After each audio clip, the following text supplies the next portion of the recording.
வணக்கம். என் பேர் சண்முகம். 2001 முதல் மலையம்பட்டி ஊராட்சி மன்ற தலைவராக இருக்கிறேன்.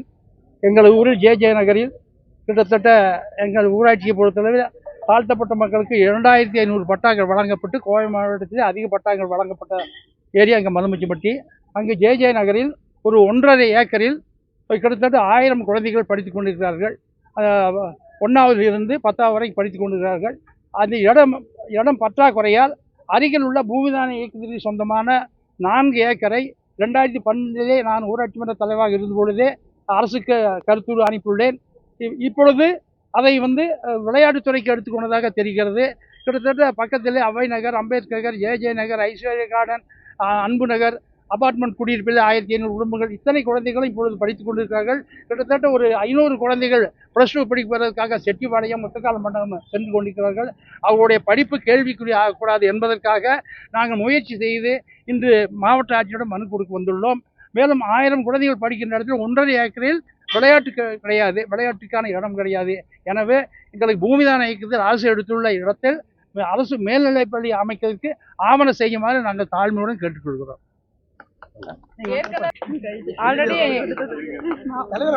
11th 12th ஏற்கனவே போன வருஷம் அதுக்கு முன்னாடி ஜாயின் பண்ணும் போதெல்லாம் பாத்தீங்கன்னா மற்ற ஸ்கூலுங்கள்ல வெள்ளலூர், மலுமிச்சப்பட்டி, செட்டிப்பாளையம் இதுதான் எங்களுக்கு நியர்பை இருக்கிற ஸ்கூல்ஸ். அங்க போனா அவங்களோட ஸ்கூல் பிள்ளைங்களுக்கு தான் இம்பார்ட்டன்ஸ் தருவாங்க. எங்களுக்கு நாளைக்கு வாங்க, 2 நாள் கழிச்சு வாங்க, 1 வாரம் கழிச்சு வாங்க. அதுவும் ஸ்கூல் மார்க் எல்லாம் கொஞ்சம் கம்மியா பார்டர்ல இருந்துச்சுன்னா சுத்தமா எடுக்கவே மாட்டாங்க. வேற டவுன் ஹாலு இந்த மாதிரி தான் ஹாஸ்டல் சேர்த்து பொள்ளாச்சி சைடு அந்த மாதிரி கொண்டு போய் சேர்த்துருக்குறாங்க. அப்புறம் அவங்க பிள்ளைங்களுக்கு தான் இம்பார்ட்டன்ஸ் தராங்க. அதனால எங்களுக்கு எங்க ஏரியால ஒரு ஸ்கூல் இருந்துச்சுன்னா இங்க 900 பிள்ளைங்க படிக்கிறாங்க. எங்களுக்கு பஸ் ஏறி போய் படிக்க வேண்டிய சூழ்நிலை வராது, ஆட்டோல போய் படிக்க வேண்டிய சூழ்நிலை வராது.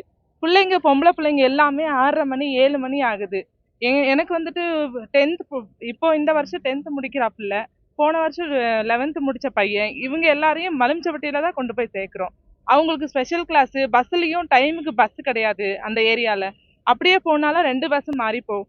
சரி, ஆம்பளை பிள்ளைங்க பரவாயில்ல, அவங்க போயிடுவாங்க, பொம்பளை பிள்ளைங்க எப்படி போயிட்டு வருவாங்க? எங்களுக்கு விளையாட்டு மைதானம் வேண்டாங்க. 10th முடிச்சு 11th 12th இங்கேயே எங்களுக்கு கண்டினியூ பண்ற மாதிரி இருந்தா கொஞ்சம் வசதியா இருக்கும். எல்லாமே ஏழைப்பட்ட மக்கள் தான் இங்க இருக்கிறவங்க. எங்களுக்கு பரவாயில்ல, ஒரு சிலர் பரவாயில்ல, காசு இருக்கு, ஆட்டோல அனுப்பி விடுவாங்க, சேஃபா கொண்டு வந்து விட்டுருவாங்க. இல்லாதப்பட்டவங்க எல்லாம் என்ன பண்ணுவாங்க, ஆட்டோவுக்கு அனுப்ப மாசம் 2000 கேட்குறாங்க. அங்கல இருந்து எங்களுக்கு இங்க இருந்துச்சுன்னா ரொம்ப அவங்களுக்கு வசதியா இருக்கும். ஜே நகர்ல எங்களுக்கு 11th 12th கண்டிப்பா ஸ்கூல் வேணுங்க.